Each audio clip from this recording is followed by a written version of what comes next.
The third and final tip is make sure before you leave to the country you are trialing at, whether it's England, Spain, Australia, wherever it is, you have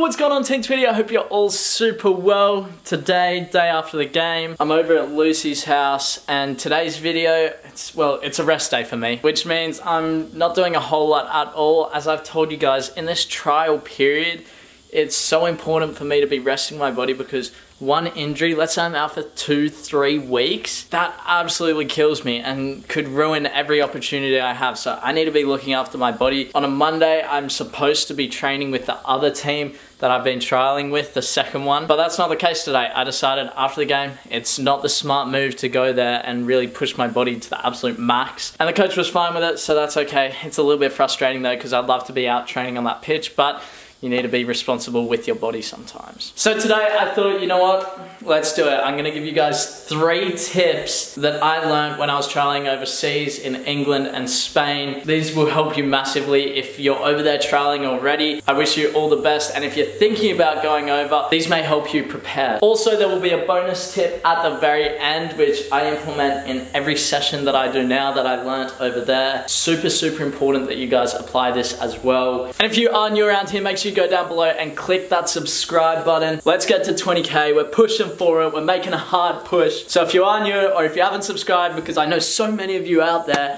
are watching and not subscribing, so make sure you go down below and click that subscribe button. I thank you so much if you do. If you haven't, well, I guess I hope you enjoy the video. Please at least leave your boy a like. Please leave a like. But really, if you do enjoy it, make sure you go down below and click that like button. Okay, first tip, let's get into it. All right, so the first tip that I have for you guys is try to find someone to live with, or try and find someone that you can see every day. Now, speaking to Harry, the guy who's played in America, played in Iceland and Finland, and he'll vouch for me with this. If you are overseas trialing and you are by yourself, it is extremely difficult mentally. So many players that I've spoken to have had the toughest time overseas because they feel lonely, they feel homesick. You see it all the time with players. For me, you guys saw having Ed there was great. That was a little bit different because he's a bit older. When I ended up going to Spain, I had Alon, and that was, I would say, better for me because it's someone that's my age, someone that I can relate to and have a bit of fun with. And then obviously in Crawley, we had Jay, and I can guarantee you if I lived by myself in Crawley,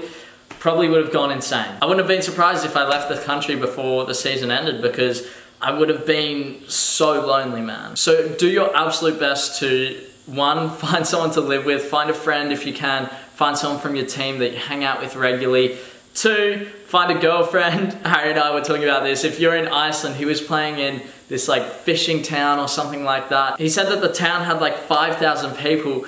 I was like, well, I'd just bring Lucy over if I went there. He goes, yeah, man, if you have a girlfriend, you're sweet, but if you're by yourself, it's pretty lonely, it's pretty bad. So that's my tip. Once you're in a team, once you're in that sort of environment, try and find someone that is responsible, that's not going to, you know, lead you off your journey. And ideally, someone that has the same vision as you, because you'll help push each other. You saw it with Jay and I, you saw it with Alon and I. We're both going to the park, we're getting sessions in, we're going to the gym together, and it helps massively, man. So not only is it going to help your loneliness or whatever you want to call it, but you'll also make a great friend, and you'll also push each other a lot more than if you're just by yourself. So that's my first tip. I know it's difficult to do. Get on Tinder, do what you need to do. Yeah, that's probably one of my biggest tips. You think you'll be okay with it, but it is extremely difficult. Tip number 2 is make sure you have enough money when you are going overseas. That means planning, and it might mean working at the grocery store to earn enough to fund your travels. I've seen it before with players. They've had to leave countries, they've had to go and live back home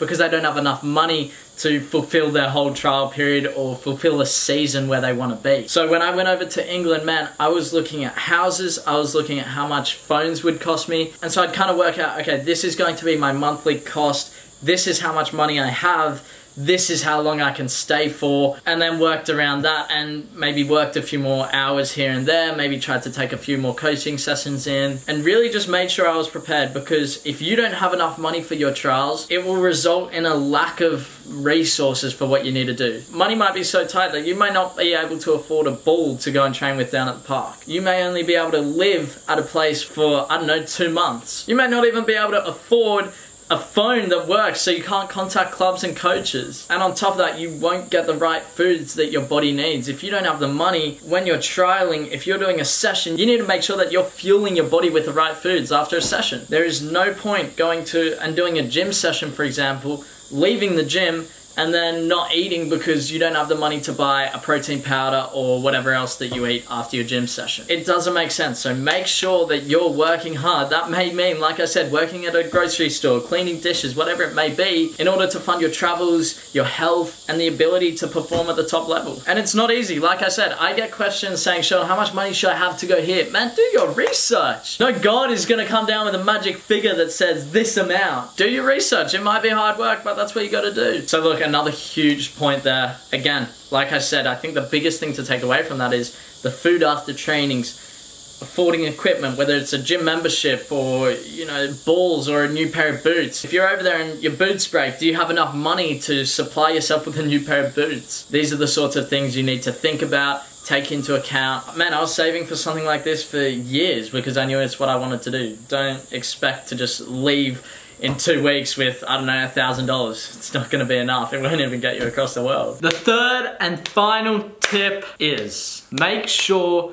before you leave to the country you are trialing at, whether it's England, Spain, Australia, wherever it is, you have tried to contact agents, scouts, clubs. This is huge. Do not go to a country without a plan in mind or having maybe even trials set up, because it will be a waste of time and a disaster. Before I left for England, I spoke with Ed, maybe 5 phone calls, and we discussed a lot of things. He was the one that got me into Plymouth Parkway FC. He was going to speak to a couple of other clubs that he said he knew about, but nothing really came from them, whether it was, I don't know what happened, things fell through. But what was important is he locked a team in for me where I could play. Unfortunately, the other opportunities fell through because I think there was like a 5th division team, maybe a 6th division team as well, and a 7th that he was looking to speak to. And he even spoke with the manager of Plymouth Argyle and gave him my CV.